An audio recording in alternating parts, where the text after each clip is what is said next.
ধারাবাহিকের শুরুতে আমরা দেখতে পাই নৃসিংহ প্রসাদ রায়চৌধুরী প্রমিতাকে ফোন করে বলে, কুল কুল ম্যাডাম, একে তো ছেলেকে খুঁজে পাচ্ছে না, তার একটা টেনশন, তার উপর আবার কে মরবে কে বাঁচবে এটা নিয়ে আপনাকে টেনশন করতে হবে না। এমনিতেও আপনারা অনেক বড় একটা গেম খেলছেন madam, she is a big sportsman. আশ্রমের ওই মেয়েটা যে সন্ন্যাসী বেশে রয়েছে আর আপনার বাড়িতে যে মেয়েটা রয়েছে, এই দুইজনের মধ্যে রাঙা কোনটা সেটা নিয়ে যে খেলা শুরু করেছেন, আমিও দেখি এই খেলায় কে জেতে আর কে হারে। তবে আপনি যে জিতবেন না সেটা আমি খুব ভালোভাবেই জানি। আরেকটা কথা আমি খুব ভালোভাবে বলে দিচ্ছি, আপনার ছেলেকে না পেলে আমাকে ফোন করবেন, ঠিক আছে ম্যাডাম? এই বলেই ফোনটা রেখে দেয়। অন্যদিকে প্রমিতা বাড়িতে প্রচন্ড রাগে ফেটে পড়ে। অন্যদিকে আমরা দেখতে পাই কলেজের স্টুডেন্টগুলো বিভিন্ন রকম যন্ত্র নিয়ে, বিভিন্ন রকম অস্ত্রপাতি নিয়ে থানায় এসে থানায় ঘেরাও করছে।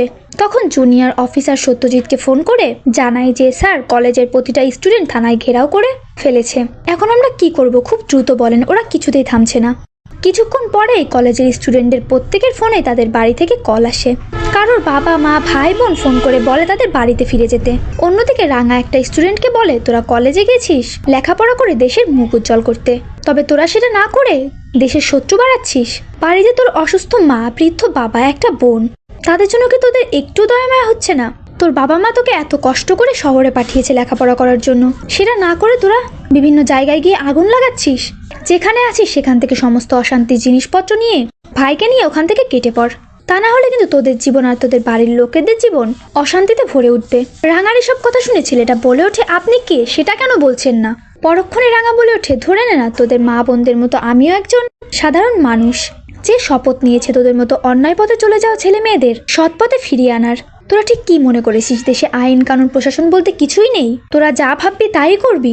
সেসব কিচ্ছু হবে না। যদি নিজের ভালো চাস এবং নিজের পরিবারের ভালো চাস তাহলে এক্ষুনি ওখান থেকে কেটে পড়। এরপর অন্যদিকে দেখা যায় প্রত্যেকটা স্টুডেন্ট বাড়ির ফোন পেয়ে সকলে সেখান থেকে চলে যায়। এর পরের সিনে আমরা দেখতে পাই রাঙা রাস্তায় বের হয়ে সত্যজিৎকে ফোন করে বলে, এদিকে সমস্ত প্রবলেম সলভ, এখন আমাকে আসল কাজে যেতে হবে।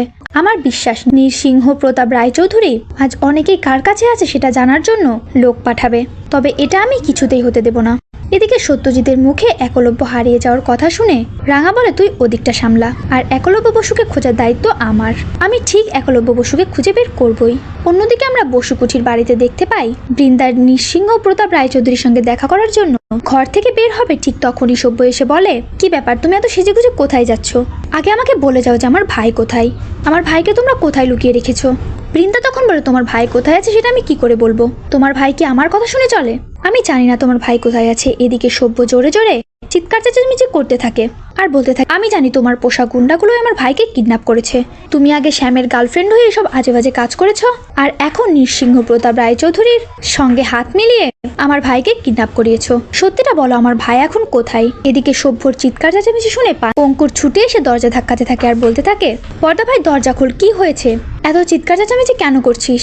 এরপরে অঙ্কুর দরজা ধাক্কাতে ধাক্কাতে ঘরের ভিতর ঢুকে পড়ে আর বলে ওঠে, বড়দা ভাই এমনভাবে চিৎকার করছো কেন? কি হয়েছে সেটা আগে বলো।